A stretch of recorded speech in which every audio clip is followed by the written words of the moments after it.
जी अस्सलाम वालेकुम नाज़रीन, मेरा नाम है सैयद मुसन्निफ़ शाह और आप लोग देख रहे हैं जिलानी वर्ल्ड 700। जैसा कि आप लोगों को पता है कि वक्तन फ़ौक़तन मैं आप लोगों से मुखातिब होता रहता हूँ और मुख्तलिफ़ मौज़ूआत पर आप लोगों के साथ मुलाकात का शरफ़ अल्लाह ताला बख्शता है। तो आज का जो व्लॉग है मेरा वो है पाकिस्तानी ड्रामाज़ के ऊपर। जैसा कि आप लोगों को पता है कि Pakistani dramas I don't know कि वाई इतनी हाईली लोग इसको रेट करते हैं पूरी दुनिया में, स्पेशली पाकिस्तान और इंडिया में इसको बहुत ज़्यादा पसंद किया जाता है। बहरहाल जब से हमने ड्रामे देखना शुरू किए हैं, मैं 90s मिड 90s और 80s की बात करूँगा। 90 से लेकर तकरीबन 95 तक जो ड्रामे थे या 2000 तक जो ड्रामे थे वो भी रीजनेबल थे, कहानी वाइज और सब्जेक्ट वाइज, एक्टिंग वाइज भी बहुत ज़बरदस्त बड़ी बड़ी प्रोजेक्ट, बड़ी बड़ी कहानियाँ हमने देखी है, बड़े बड़े एपिसोड्स सीरियल्स देखे हैं। तो मैं मिसाल के तौर पर अगर आपको बताता चलूँ, अंधेरा उजाला हो गया, आंच ड्रामा, कसक ड्रामा, नादानिया सॉरी अपना तन्हाइया और आखिरी शिरान एक तारीखी पस मंज़र के उसमें बना हुआ था सब्जेक्ट। तो इस तरह के ड्रामे जब हमने देखे हो तो ज़ाहिर बात है आजकल एज कम्पेयर टू आजकल जो ड्रामे हैं वो हमें इतना इंस्पायर नहीं कर सकती। बहरहाल आजकल जितनी भी ड्रामेज़ है, जितनी भी चैनल्स है, सब पे एक ही ड्रामा चल रहा होता है। सिर्फ कैरेक्टर अलग अलग होते हैं और सेट्स कभी कभी तो ऐसा लगता है जैसे हम टीवी का ड्रामा अगर आप लोग देख रहे हो और उसी टाइम पे आप चैनल चेंज करके जियो का ड्रामा लगाओ तो ऐसा लगता है वही एक्टर्स जो है ना दूसरे प्रोजेक्ट में भी लगे होते हैं। कहानी सबकी सेम होती है। कहानी में आपको बताता चलूँ कि क्या कहानी होती है। ज़्यादातर इश्क और मोहब्बत की हमें सिखाया जा रहा है हमारी यंग जनरेशन को, या फिर सास बहू का झगड़ा होता है, बीवी हाविन पे शक कर रही होती है, हस्बैंड वाइफ भी शक कर रहा होता है, एक्स्ट्रा मैरिटल अफेयर्स चल रहे होते हैं और तकरीबन सेम ही कहानी चल रही होती है हर चैनल पर। अगर आप प्राइम टाइम में देख लें 9 बजे के बाद अगर आप लोग देखें तो यकीन करें कि जितनी भी प्राइवेट सेक्टर की जो कहानियाँ चल रही है, जो ड्रामे जो काम हो रहा है, सब सिमिलर, एक दूसरे की कोई मुख्तलिफ नहीं, कोई सब्जेक्ट नहीं, कोई एक्टिंग नहीं और बस एक तरह से ऊट पटांगी कह सकते हैं आप। एब्सोल्यूटली से हो सकता है आप सबको राइट है मुझसे मेरे साथ इख्तिलाफ करने का। बहरहाल मैं अपना ओपिनियन है मैं वही शेयर करूँगा। आज जिस ड्रामे के रिव्यू के बारे में आप लोगों के साथ शेयर करूँगा वो है तू मेरी ज़िंदगी। ये बिलाल अशरफ और क्या नाम है उसका, हानिया आमिर का जो प्ले चल रहा है, जो आजकल बहुत ज़्यादा सुपर हिट चल रहा है। तो वैसे तो अगर देखा जाए तो यकीन करो ये जो मुझे तो लग रहा है कि ये भी एक तरह से माफिया बन चुका है। या तो बैरूनी फंडिंग के थ्रू इस जनरेशन के जो जो जो सोच है या जो उसके गोल्स है उसको डाइवर्ट जानबूझ के डाइवर्ट करने की कोशिश की जा रही है, क्योंकि ड्रामा में हमें और कुछ नहीं दिखाया जाता, सिर्फ और सिर्फ इश्क और मोहब्बत दिखाया जा रहा है।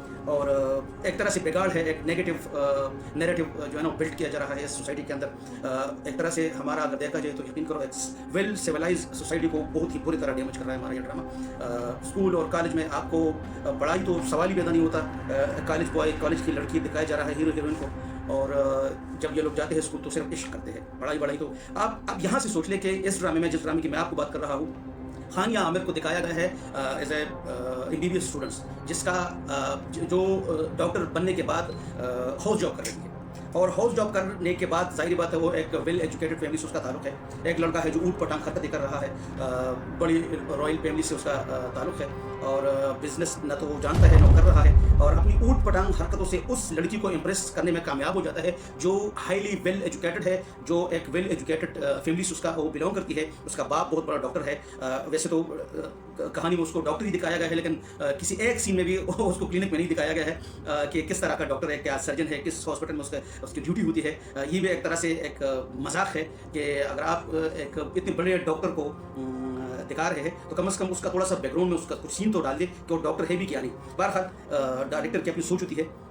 लेकिन मैं इस बात पे हैरान हूँ, मेरी स्ट्रेंज के इतनी बड़ी हाईली एजुकेटेड जो लड़की है वो ऊट पटांग हरकतों से इंप्रेस होकर लड़के के साथ लव अफेयर में चालू जाती है। और लड़के की हरकतें क्या होती है, इंप्रेस करने के तरीके क्या होते हैं, वो रात भर सुबह तक जो है ना लड़की के रूम के सामने गाड़ी के बोनट पर सोया रहता है या बैठा रहता है उसको इंप्रेस करने के चक्कर में, और लड़की उससे इंप्रेस भी हो जाती है। अब आप खुद सोचिए कि MBBS करने के बाद जाहिर बात है कितना एक वेल एजुकेटेड स्टेटस होता है डॉक्टर का, और वो इतनी नीच और ऊट पटांग हरकतों से इंप्रेस भी हो जाती है, फिर उसकी शादी हो जाती है जिसकी ये कहानी सर पैर ही नहीं है। अब जो उसके लास्ट एपिसोड चल रहे हैं तकरीबन 22 एपिसोड तक ये ड्रामा प्ले हो चुका है, लेकिन अभी तक कहानी का कोई समझ ही नहीं है कि किस बेस की कहानी बनी है।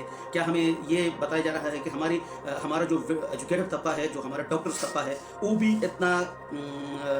इतनी छोटी सोच रखने वाले तबका है कि वो इस तरह की हथकंडों से, इस तरह के ऊँचे ऊट पटांग से इंप्रेस हो जाएगी। मैंने तो ग्राउंड रियलिटी पे बिल्कुल ऐसा नहीं देखा है, पता नहीं कौन सी सोसाइटी दिखा रहे हैं ये लोग।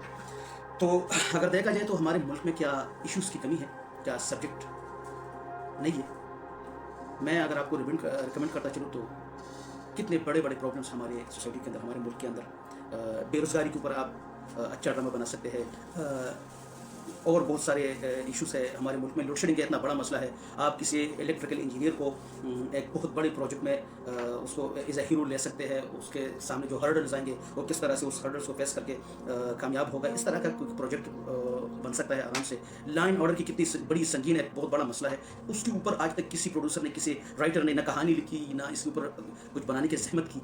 तो मैं तो यकीन करो हैरान हूँ कि हमारी जो हमारा जो मुल्क है, हमारी जो सोसाइटी है, हमारे जो हुकाम वाला है, जो हमारे करता धरता है, जो रिस्पॉन्सिबल कुर्सीज़ पे बैठे हुए हैं, जो सीट्स पे बैठे हुए हैं, जो पार्लियामेंट में बैठे हुए हैं, क्या ये मैं मुझ जैसा एक बंदा इस चीज़ के ऊपर इस तरह के ख्यालात रख सकता है? तो क्या इन लोगों को कोई ख्याल नहीं है कि आखिर सिर्फ हम आशिक प्रोड्यूस करेंगे? हमारे ड्रामा में सिर्फ ये बात रही गई कि हम अब आशिक प्रोड्यूस करेंगे। इश्क कैसे किया जाता है, लड़की को कैसे पढ़ाया जाता है, सास को कैसे घर से निकाला जाता है, बहू के ऊपर किस तरह के जुल्म किए जा सकते हैं, ये चीज़ें हम दिखाएंगे।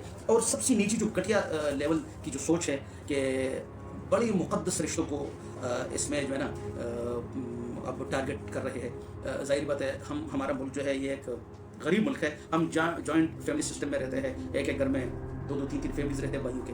तो देवर भाभी का जो मुक़द्दस है पाक रिश्ता है, जिस तरह से बहन भाई का रिश्ता होता है, उसके ऊपर ये लोग अब अटैक कर रहे हैं। और कई के ड्रामा मैंने देखा है कि देवर भाभी का चक्कर चल रहा होता है। मतलब किस तरह से आपकी सोसाइटी को ये जो ना डिस्ट्रॉय कर रहे हैं, तबाह करने पर तुले हुए हैं। पता नहीं कहाँ से इसको फंडिंग होती है। ऐसे राइटर है। बहरहाल आप लोगों को पूरा हक़ है मेरे साथ इख्तिलाफ रखने का, लेकिन मेरी ओपिनियन, मेरे मुताबिक तो ये बिल्कुल ये ड्रामाज ही नहीं है। ये एक तरह से हमारे खिलाफ एक जंग है, एक हमारी सोसाइटी को ख़त्म करने का। इवन ये कि मैं तो यही कहूँगा कि हमारी सोसाइटी बिल्कुल अपनी आखिरी सांसें ले रही है। मेरे मुताबिक तो यही है। बहरहाल आप लोगों की अपने राय में सोच है। तो आज का व्लॉग मैं यहाँ पे ख़त्म करूँगा कि अल्लाह ताला इन सबको हिदायत दे कि बचाया जा सके अपनी सोसाइटी को। Thank you so much. मेरा चैनल सब्सक्राइब करना ना भूले। जिलानी व्लॉग 700 मेरे चैनल का नाम है, यूट्यूब चैनल है। और बेल आइकन को भी दबा दीजिए ताकि मेरे जो आने वाली वीडियोज़ है सारी आपको मिलती रहे। तब तक के लिए इजाज़त। अपना बहुत सारा ख्याल रखिएगा। Thank you so much. अल्लाह हाफ़िज़।